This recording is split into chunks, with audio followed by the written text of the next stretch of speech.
Hi everyone. So in this video we will learn about surface and interfacial tension. So whatever important point is there on this topic we will explain.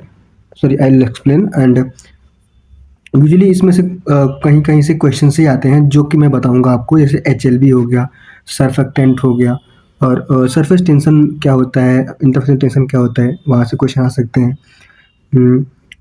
और कुछ specific जो substance हैं उनके surface tension क्या होते हैं 20 degree Celsius पे, वो आते हैं क्वेश्चन। तो आगे बढ़ते हैं, हम लोग आपको बताते हैं कि सरफेस टेंशन क्या होता है और इंटरफेसियल टेंशन क्या होता है। ठीक है, सरफेस टेंशन क्या होता है? It is nothing but force per unit length. लेकिन यूजुअली क्या होता है, इसमें लेंथ को हम लोग 2L से डिनोट करते हैं। तो फोर्स पर यूनिट जो होगा, लेंथ जो होता है वो होता है surface tension acting on surface layer of liquid to minimise surface area. देखिए जो भी जो मॉलिक्यूल्स इनसाइड हैं, सरफेस के इनसाइड हैं, अंदर रहते हैं, उनमें क्या होता है कि इक्वली फोर्स लगता है हर जगह से। इधर से भी जो मॉलिक्यूल होगा वो भी इक्वल फोर्स लगाएगा, इधर से भी इक्वल फोर्स लगाएगा इक्वल से। तो क्या होता है कि इनमें इक्वल फोर्स लगता है, जबकि जो पार्टिकल सरफेस पे होते हैं उनमें क्या होगा, इनवर्ड फोर्स ही लगेगा। तो इसीलिए क्या होता है, सरफेस टेंशन जनरेट होता है, जिसके कारण जो होता है ड्रॉपलेट्स जो होते हैं वो हमेशा स्फेरिकल फॉर्म में अटेन हो जाते हैं। तो ये क्वेश्चन होता है कि मॉलिक्यूल जो वाटर ड्रॉपलेट हैं वो स्फेरिकल क्यों होते हैं? तो due to the surface tension. और इसी कारण जो इंसेक्ट्स होते हैं वो भी वाटर पे चल पाते हैं। देखते होंगे आप लोग, कुछ इंसेक्ट होते हैं जो वाटर पे चल पाते हैं। और जो लिक्विड होता है हमेशा ट्राई करता है कि सरफेस टेंशन को रिड्यूस करे। ठीक है, now we will learn about interfacial tension. It is also force point length which exist as at the interface between the two immiscible phases. मतलब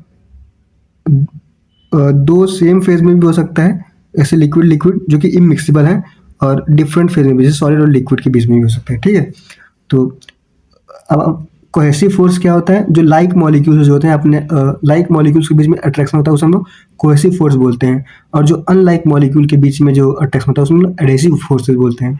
इसको आप ऐसे याद कर सकते हैं, जो भी फेविकोल होता है उस पर लिखा होता है एडहेसिव, और फेविकोल से हम लोग क्या करते हैं, यूजुअली क्या होता है, डिफरेंट मॉलिक्यूल्स को, डिफरेंट सब्सटेंस को हम लोग जोड़ते हैं। ठीक है, सो जो सरफेस टेंशन है उसको हम लोग फोर्स पॉइंट लेंथ से भी डिनोट कर सकते हैं। जो first surface tension gamma is denoted as force point length. ठीक है, और सरफेस टेंशन को हम लोग एनर्जी पॉइंट एरिया से भी बोल सकते हैं। सो सरफेस टेंशन जो होता है it is energy point area. Also young Laplace equation क्या होता है, तो आप इस इक्वेशन को याद रखेंगे, delta P equals to gamma 1/R1 + 1/R2। ठीक है, ये सभी क्या है, इक्वेशंस हैं सरफेस टेंशन के डिनोट करने, सरफेस टेंशन को डिनोट करने के लिए अलग अलग इक्वेशंस हैं। तो यूजुअली क्वेश्चन पूछेगा कि why the droplets are spherical, तो आप बताएंगे due to the surface tension. ठीक है, अब कुछ स्पेसिफिक मैंने सब्सटेंस बताया था जिनके सरफेस टेंशन आते हैं, जैसे वाटर मॉलिक्यूल हो गया, उसका होता है 72.8 जो होता है सरफेस टेंशन होता है। और मरकरी का क्या होता है, सबसे ज़्यादा होता है 476। इथेनॉल का होता है 22.3। ठीक है, जो सरफेस टेंशन होता है वो क्या बताता है, कोहेसिवनेस को बताता है। तो मरकरी जो होता है, क्योंकि सरफेस टेंशन जो है बहुत ही ज़्यादा है, तो ये एक्सट्रीम कोहेसिव होगा।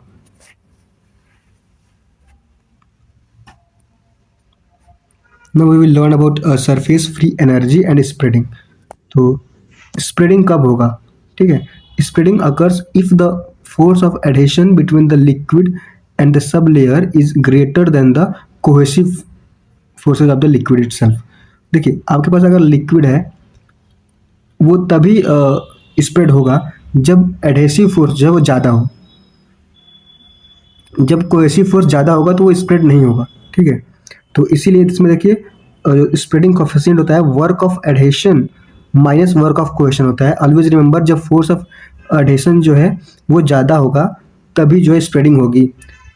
तो इसीलिए जो सरफेस स्प्रेडिंग कोफिशिएंट का जो इक्वेशन है उसमें होता है sir spreading coefficient is equal to work of adhesion minus work of cohesion. ठीक है, वर्क ऑफ एडेशन जो होता है उसको gamma L plus gamma S gamma L S, ठीक है, ये होता है। और वर्क ऑफ कोहेशन जो होता है वो 2 इंटू गामा एल होता है। बस आपको ये इक्वेशन याद रखनी है। और को सर्फ क्या कहते हैं स्प्रेडिंग कब होगा वो याद रखना है। स्प्रेडिंग कब होगा जब एस जो पॉजिटिव हो, ये पॉजिटिव हो। इसका मतलब ये अगर ज़्यादा होगा तभी तो ये पॉजिटिव होगा। For example work of adhesion हमने 5 ले लिया और वर्क ऑफ क्वेश्चन 3 ले लिया, तो यहाँ पे आंसर क्या आ रहा है 2। 2 जो है पॉजिटिव है, इसका मतलब एस जो है वो पॉजिटिव है तभी स्प्रेडिंग हो रहा है। और एस अगर नेगेटिव हो रहा है तो जो है वो स्प्रेडिंग नहीं होगा, ग्लोब्यूल फॉर्मेशन होगा। ठीक है, I hope you got this point. अब यहाँ से इंपॉर्टेंट क्वेश्चन आते हैं, measurement methods of the surface tension. कैसे कैसे हम लोग सरफेस टेंशन को और इंटरफेस टेंशन को कैसे मेजर कर सकते हैं। तो यहाँ से डायरेक्ट क्वेश्चन आता है कि देखिए जो भी कैपिलरी राइज मेथड होता है ये एक ऐसा मेथड होता है जिसमें सिर्फ हम लोग सरफेस टेंशन को हम लोग मेजर कर सकते हैं।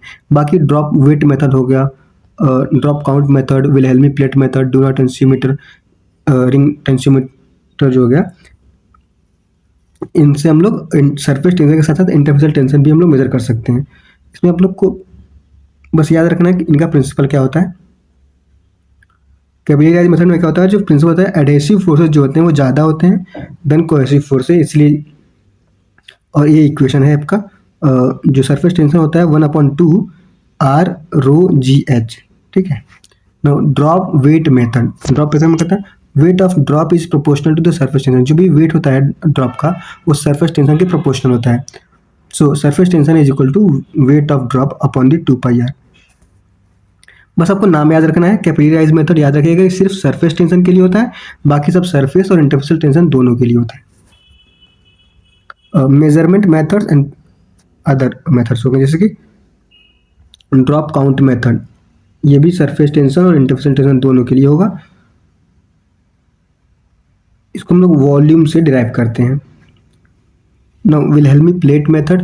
विलहेल्मी प्लेट मेथड में क्या होता है, एक प्लेट होता है और उसको हम लोग जब बाहर निकालते हैं तो जो फोर्स एग्जॉर्ट होता है उससे हम लोग उसका सरफेस टेंशन और इंटरफेसियल टेंशन जो हम लोग फाइंड करते हैं। तो इसका इक्वेशन ये होता है work done total minus work done plate upon the 2L+T। आपको इक्वेशन याद रखना है। और ये विलहेल्मी प्लेट मतलब क्यों यूज होता है, ये बेसिकली इक्वेशन भी कभी कभी ही पूछता है, रेयरली, बाकी नाम याद होना चाहिए। अब डोनाल्ड टेंसियोमीटर में हम लोग रिंग डिटैचमेंट मीटर भी कहते हैं, याद रखिएगा, रिंग डिटैचमेंट मीटर भी कहते हैं। इसमें क्या होता है, जो सरफेस टेंशन होता है डायल रीडिंग इनटू बीटा होता है। बीटा जो है करेक्शन फैक्टर होता है रिंग के लिए। नाउ सरफेक्टेंट हम लोग पढ़ते हैं। सरफेक्टेंट जो होते हैं उन लोग सरफेस एक्टिव एजेंट भी बोलते हैं। इनमें 2 पार्ट होता है, लाइपोफिलिक टेल होता है और हाइड्रोफिलिक हेड होता है। H फॉर हाइड्रोफिलिक और H फॉर हेड। ठीक है, इससे आप याद कर सकते हैं, कन्फ्यूजन नहीं होगा। हाइड्रोफिलिक का मतलब होता है वाटर लविंग और लाइपोफिलिक का मतलब होता है ऑयल लविंग। हाइड्रो में होता है लाइपो मीन्स लिपिड, लिपिड मतलब water loving, oil loving, sorry. अब एडजॉर्प्शन, ये जो है सरफेस पे एडजॉर्ब हो रहे हैं, यहाँ पे दिखाया गया है definition. Solute that are preferentially adsorb by the surface reducing surface tension. हाँ, सरफेक्टेंट क्या करते हैं ये इंपॉर्टेंट है। तो ये सरफेस टेंशन को रिड्यूस करते हैं, इंटरफेसियल टेंशन को रिड्यूस करते हैं। अब इनका क्लासिफिकेशन बहुत ही ज़्यादा इंपॉर्टेंट है, यहाँ से क्वेश्चन आते हैं। ये एनायनिक होते हैं, कैटायनिक होते हैं, नॉन आयनिक और एम्फोलाइटिक। एनायनिक जिनमें नेगेटिव चार्ज होता है और कैटायनिक जिनमें पॉजिटिवली चार्ज होता है और नॉन आयनिक जिनमें कोई चार्ज नहीं होता। और एम्फोलाइटिक मतलब charge depends on the pH, जो पीएच पे डिपेंड करता है इनके ऊपर चार्ज। ये ज्यूटेरिक आयन होते हैं। अब इनका जो एग्जाम्पल है वो कैसे याद करेंगे। एन आयनिक, जहाँ भी एनायनिक दिख गया, सोप, सल्फोनेट और सल्फेट्स जो होते हैं वो एनायनिक होते हैं। आप 2-3 बार बोलेंगे, सोप, सल्फेट्स, सल्फोनेट जो होंगे वो आपके एनायनिक होंगे। बाकी जो पॉजिटिव चार्ज होते हैं वो बैक्टीरिसाइडल नेचर के भी होते हैं, जैसे कि सेट्रीमाइड हो गया। इसमें क्या होंगे, अमोनियम आ जाएंगे, क्वाटरनी अमोनियम हो गया, सेट्रीमाइड हो गया, बेंजोइक क्लोराइड हो गया, ये सब क्या है कैटायनिक हो जाएंगे। नॉन आयनिक में ट्विन और स्पान होते हैं। यहाँ पे बड़े बड़े ट्विन जो होते हैं वो हाइड्रोफिलिक होते हैं, स्पांस जो होते हैं लाइपोफिलिक होते हैं। अभी मैं आगे आपको बताऊंगा। और एम्फोलाइटिक क्या होते हैं, उनमें लेसिथिन हो गया और एंडोडेसाइल एलानिन जो है वेरी इंपॉर्टेंट, यहाँ से क्वेश्चन आते हैं क्योंकि ये थोड़े अलग हैं तो इसलिए इनका नाम याद रखिएगा, यहाँ से क्वेश्चन बन सकते हैं ना। क्रिटिकल माइसेलर कंसंट्रेशन क्या होता है, तो it is a point where जिसके ऊपर क्या होता है, एक कंसंट्रेशन होता है जिसके ऊपर जो होता है वो माइसेल का फॉर्मेशन जो है स्टार्ट होता है, बस इतना याद रखना है और यही क्वेश्चन पूछा जाता है ना। लंग सर्फेक्टेंट एक स्पेशल सर्फेक्टेंट है, जैसे कि जिसको हम लोग कल्फेक्टेंट नाम से जानते हैं। क्लिनिकली ये इन्फासर्फ के ब्रांड नेम से आता है। यूज फॉर इंट्राट्रेकियल इंस्टिलेशन, ये इंट्राट्रेकियल इंस्टिलेशन के लिए यूज होता है। इसमें क्या होता है, मिक्सचर होता है प्रोटीन्स का और लिपिड्स का। इसमें लिपिड कौन सा होता है, फॉस्फेटाइल कोलिन होता है। बस आपको इतना याद रखना है कि कल्फेक्टेंट जो होता है वो लंग से रिलेटेड है, लंग सर्फेक्टेंट है, ठीक है। इसका फंक्शन देख लीजिए, वैसे आता तो नहीं है लेकिन देख लीजिए। ये डिक्रीज करता है सरफेस टेंशन को, alveolar interface prevent collapse, lung के कोलैप्स को प्रिवेंट करता है और सरफेस टेंशन को रिड्यूस करता है, ठीक है। जैसे मैंने पहले बताया कि जो भी सर्फेक्टेंट होते हैं वो इंटरफेसियल टेंशन और सरफेस टेंशन को रिड्यूस करते हैं। अब ये इंपॉर्टेंट है HLP। HLP जो है वो ग्रिफिन ने दिया था 1949 में। ये नहीं पूछा जाएगा लेकिन ग्रिफिन जो दिए थे वो पूछा जा सकता है। और इनमें क्या है, जो लो HLP वैल्यू होते हैं वो लाइपोफिलिक होते हैं। देखिए आराम से याद कर सकते हैं आप, लो मतलब लाइपोफिलिक और हाई मतलब हाइड्रोफिलिक, H से कोरिलेट करेंगे तो हो जाएगा। अब यहाँ पे ये पूरा इंपॉर्टेंट याद करना है आपको, 1 to 3 रहेगा। HLP तो एंटी फोमिंग एजेंट का होता है। Water in oil, water in oil मतलब क्या हो गया, लाइपोफिलिक हो जाएगा तो 3 to 6 होगा। और 7 to 9 वेटिंग एजेंट, आगे हम लोग पढ़ेंगे भी, वेटिंग एजेंट इंपॉर्टेंट है। और 8 to 16 जो होता है water in oil in water होता है, जो कि हाइड्रोफिलिक इमल्शन होते हैं। और डिटर्जेंट का 13 to 15, सॉल्युबलाइजर का 15 to 18, ठीक है। अब कुछ इम्पॉर्टेंट कंपाउंड्स के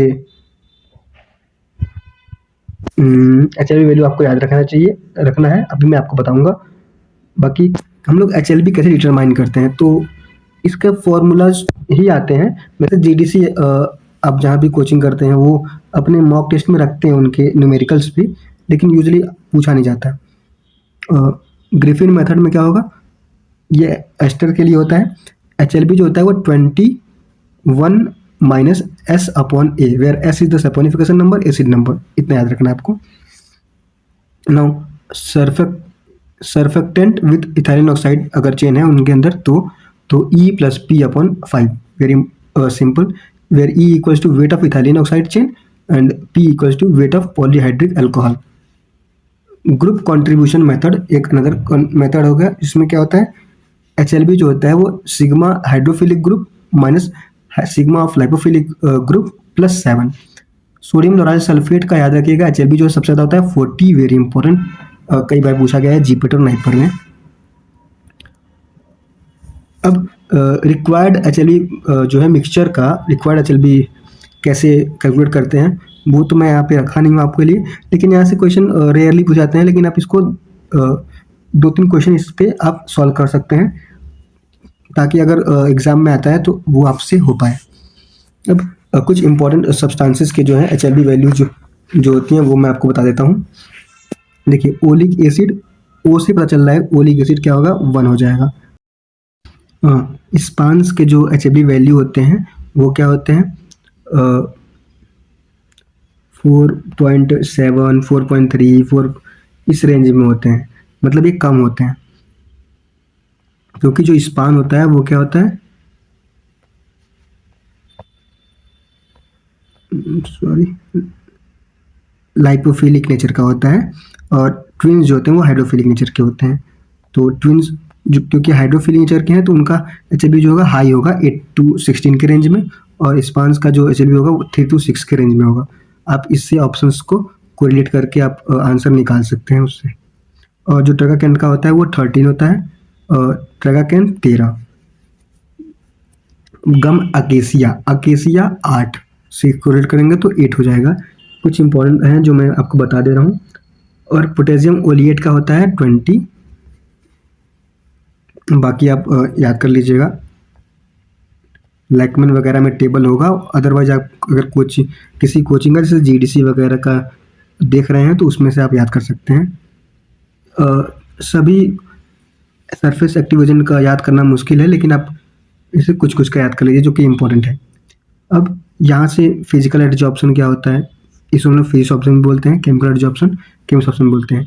अब यहाँ से कुछ और होंगे पॉइंट्स जो कि फ्रेंडली आइसोटोम क्या होता है, लैगेंबर्ग का होता है, वहाँ से क्वेश्चन ही पूछ जाते हैं। तो जो फिजिकल एब्जॉर्प्शन होता है उसमें वीक फोर्सेस इन्वॉल्व होते हैं, जैसे कि वैन डर वाल्स फोर्सेस हो गए, और इनका इंपॉर्टेंट के लिए हीट ऑफ एब्जॉर्प्शन होता है बहुत ही कम होता है, 20 to 40 किलो जूल पर मोल होता है। These are reversible in nature, क्योंकि ये वीक फोर्सेस इन्वॉल्व हैं इसमें तो ये रिवर्सिबल होते हैं। क्योंकि वीक फोर्सेस इन्वॉल्व हैं तो मल्टी मॉलिकुलर हो सकते हैं, कई लेयर्स इनमें बन सकती हैं। They are non specific in nature. While chemical absorption जो होते हैं वो केमिसॉप्शन भी बोलते हैं इनको। ये केमिकल बॉन्ड्स के थ्रू फॉर्म होते हैं, कोवेलेंट और आयनिक। इनका जो हीट ऑफ एब्जॉर्प्शन तो वो ज़्यादा होता है। रिवर्सिबिलिटी ये इरिवर्सिबल है, ठीक है। ये मोलिकुलर लेयर ही फॉर्म करते हैं, वो हाईली स्पेसिफिक होते हैं क्योंकि ये बॉन्ड्स इनका फॉर्मेशन हो रहा है, केमिकल बॉन्ड्स फॉर्मेशन हो रहा है। तो नो, यहाँ से एक इम्पॉर्टेंट है, वेटिंग क्या होता है। Waiting is the extent of contact between liquid, एक ये लिक्विड हो गया और जो सरफेस हो गया उसके बीच में जो एक्सटेंट होता है कॉन्टैक्ट का, उसे हम लोग वेटिंग कहते हैं जब दोनों कॉन्टैक्ट में आते हैं तो, ठीक है। इनका एचएबी वैल्यू जो होता है वो 7 to 9, मैंने पहले बताया आपको, वेरी इंपॉर्टेंट। अब ऐसे याद कर सकते हैं 1 2 3 4 5 6 7, 7 डिजिट, सॉरी 7 लेटर्स हैं वेटिंग में, तो आप 7 याद कर सकते हैं, सॉरी हाँ 7 याद कर सकते हैं तो, और 7 to 9 याद कर सकते हैं, ठीक है ना। अगर कंप्लीट वेटिंग होगा तो एंगल जो होगा वो 0 डिग्री होगा, आप इसको याद कर लीजिए। कंप्लीट वेटिंग मतलब पूरा जो है इसमें एंगल जो है 0 डिग्री है तो कंप्लीट वेटिंग हो रहा है। पार्शियल वेटिंग 0 to जो एंगल है वो 90 डिग्री से कम है तो पार्शियल वेटिंग होगा, और 90 डिग्री से ज़्यादा है तो वेटिंग होगा ही नहीं, ठीक है, no wetting. No, contact angle is the indicator of wetting efficiency. Wetting agent जैसे एचएलवी वैल्यू 7 to 9 होता है, जैसे मैंने पहले बता दिया आपको। और इंटरजेंसी क्या होता है, जितना अच्छा वेटिंग प्रॉपर्टी होगा उतना अच्छा जो है वो डर्ट को रिमूव कर पाएगा कुछ सब्सटेंस। नो, इनका टेस्ट जो होता है बहुत ही ज़्यादा इंपॉर्टेंट है। वेटिंग एजेंट के लिए टेस्ट हम लोग करते हैं वो, जैसे ड्रेव टेस्ट होता है, याद रखिएगा, ड्रेव टेस्ट और इम्पेरिक टेस्ट, ट्रफ टेस्ट और कॉन्टैक्ट एंगल मेथड। लेकिन ड्रेव टेस्ट जो है बहुत ज़्यादा इंपॉर्टेंट है, यहाँ से क्वेश्चन बनते हैं। वो हम लोग पढ़ेंगे इलेक्ट्रिकल प्रॉपर्टीज, जहाँ से क्वेश्चन यूजली यहाँ पूछा जाएगा कि जीटा पोटेंशियल जो है रिपल्सन कॉज करवाता है पार्टिकल्स के बीच में, जिसके कारण एग्रीगेशन नहीं होता है। जब पार्टिकल्स के बीच में रिपल्सन होगा तो वो एग्रीगेट नहीं होंगे, तो डिस्पर्सन जो है वो स्टेबल बनेगा। बस इतना याद रखिएगा, जितना ज़्यादा जीटा पोटेंशियल होगा उतना अच्छा जो है वो स्टेबल डिस्पर्सन होगा, ठीक है। अब स्टोन लेयर किसे कहते हैं, जो tightly bound counter ion layer है। इस ये मॉलिक्यूल हो गया, मान लीजिए पॉजिटिव चार्ज है उसके ऊपर, तो इसके ऊपर क्या होगा, नेगेटिव चार्ज बनेगा, जो कि स्टोन लेयर होगा, जो कि फिक्स्ड लेयर होगा, ठीक है। डिफ्यूज लेयर जो कि इसके ऊपर की लेयर होगी वो डिफ्यूज लेयर होगी ये, ठीक है। जीटा पोटेंशियल क्या होता है, it is a potential difference at the shear plane. जो शियर प्लेन होता है उसके बीच में पोटेंशियल डिफरेंस होता है, जीटा पोटेंशियल। ये स्टेबिलिटी का इंडिकेटर होता है, वेरी इंपॉर्टेंट है स्टेबिलिटी के लिए। तो मैं जैसे मैंने बताया कि higher the zeta potential more stable will be the dispersion. क्यों होगा, क्योंकि ये रिपल्सन कॉज करेगा पार्टिकल्स के बीच में, जिससे कि एग्रीगेशन नहीं होगा, ठीक है। So this is all about this surface and interfacial phenomena. इसके बाद हम लोग जो वेरी इंपॉर्टेंट टॉपिक्स हैं, जैसे कि रियोलॉजी, जहाँ से इंपॉर्टेंट क्वेश्चन पूछे ही जाते हैं वो लेकर आएंगे। सस्पेंशन एंड इमल्सन जो है एक ही लेक्चर में कंप्लीट कर देंगे, और कॉम्प्लेक्सेशन और स्टेबिलिटी जो है एक लेक्चर में कंप्लीट कर देंगे। तो यहाँ से आगे 3 लेक्चर लेकर आऊँगा मैं। मैं सोच रहा हूँ जितनी जल्दी ला दूँ, लेकिन मेरे भी कॉलेज रहते हैं तो मुझे टाइम उतना नहीं मिल पाता है। जब भी मुझे टाइम मिलता है तो मैं आप लोगों के लिए रिकॉर्ड करता हूँ। अगर आपको अच्छा लगता है तो आप कमेंट सेक्शन में बता सकते हैं, so that I can carry on. Thank you.